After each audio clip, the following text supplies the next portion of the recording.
como qualquer um de nós, tem características, questões, desafios, como qualquer outra pessoa, mas o diagnóstico em si, né, ter ou não um diagnóstico, não impede uma pessoa autista de se relacionar com qualquer outra pessoa. Segundo Tali Tafla, psiquiatra, mestre e doutoranda em distúrbios do desenvolvimento, quando se trata de relacionamento, de se abrir ao outro, parece simples, mas para quem está dentro do espectro autista, pode ser um universo cheio de desafios e descobertas únicas.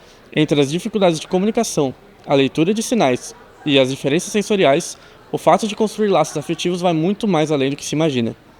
A especialista explica como funciona a abordagem dos desenvolvimentos dos relacionamentos para diferentes níveis de suporte do autismo, detalhando o que muda de um nível para o outro. Se a gente for pensar uma pessoa nível 1 de suporte, ela vai precisar menos de uma pessoa, uma outra pessoa gerenciando, ajudando, né, nas questões de independência. Isso quer dizer que ela vai ser mais independente, então ela vai ter mais autonomia, ela vai ter mais liberdade para fazer o que ela quer, em termos, tô pensando em relacionamento, né? E uma pessoa nível 3 de suporte, a ideia é que ela vai precisar de muita ajuda, que é aquela ajuda o tempo inteiro. Existem muitas pessoas dentro do espectro autista que conseguem manter um relacionamento duradouro. De acordo com uma pesquisa feita em 2022 pelo Instituto de Educação e Análise do Comportamento, IEAC, 47% dos adultos com TEA compartilham a casa e a vida com o parceiro romântico, porém nem tudo são flores. A psicopedagoga especialista em deficiência intelectual, Marina da Silveira, relata quais são as principais dificuldades que uma pessoa com TEA passa a enfrentar ao construir um relacionamento. Comunicação. Primeiro ponto, o repertório, às vezes, pouco desenvolvido da pessoa autista ou sem diagnóstico. Então, no início, por mais que a pessoa autista tenha uma qualidade de caráter, dedicação, pessoas muito sérias, dignas, comprometidas, né, que tenham geralmente uma profissão estabelecida, que gostam do que fazem. Mas quando chega na questão um pouco da empatia, interesse pelo cotidiano dos afazeres domésticos, a parte de lazer e diversão, comunicação sexual, essas áreas são os pontos mais nevrálgicos do cotidiano do casal. Heitor Sanches, de 21 anos, TEA nível 1, que foi diagnosticado com 19 anos, faz uma análise da experiência dele com laços amorosos de adolescência até os dias atuais, revelando atraso no desenvolvimento emocional, dificuldade de se relacionar e se abrir para outras pessoas de como se sentia. Quanto a relacionamentos, né, amorosos, antes de eu receber o meu laudo, eu não tinha vontade, basicamente, de me relacionar, né, com ninguém. Né? Eu não tinha vontade de sair de casa, de ficar com pessoas, ou no ensino, né, na escola, no ensino médio, por aí vai. Nunca tive muito essa vontade, né?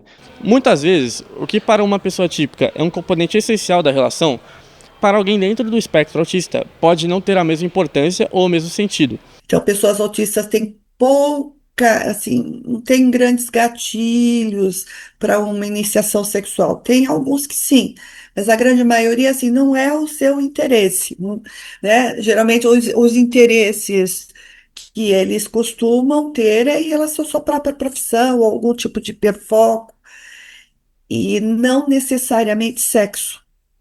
Para as pessoas típicas que estão nessa dupla, né, para o típico é importante. Então, se a pessoa típica fica aguardando que aquela pessoa vá procurá-lo para sexo, essa área é frustrada.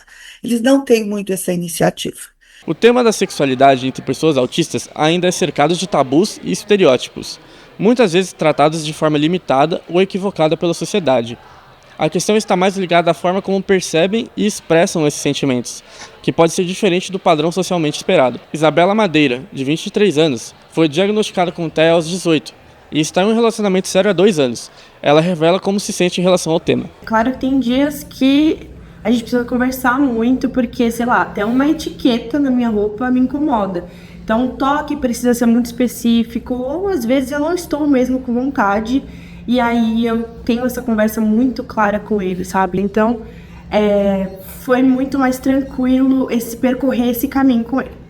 Então, pra mim o que pega mais, na verdade, é a questão do toque. Eu tenho um certo limite até onde eu consigo chegar em relação a esse toque. Eu preciso realmente estar esperando ele. Então, tem vezes que meu namorado, por exemplo, ele é muito carinhoso, ele gosta muito de contato físico. E eu não sou a pessoa muito do contato físico. Então, tem vezes que ele tá ali querendo demonstrar afeto, querendo demonstrar carinho, e eu não tô tão receptiva a esse toque. Então, tem impacto sim.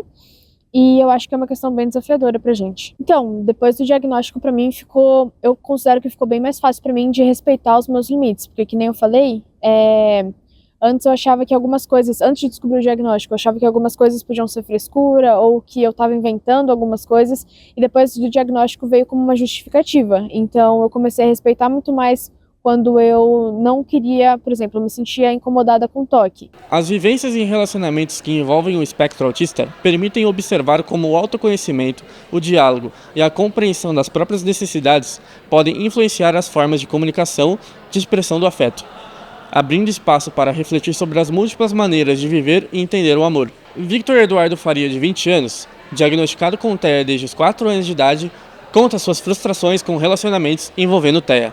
Bom, eu tive um relacionamento até hoje, infelizmente ele não deu certo. O TEA, o autismo, até hoje eu percebo que ele me impactou negativamente nesse relacionamento.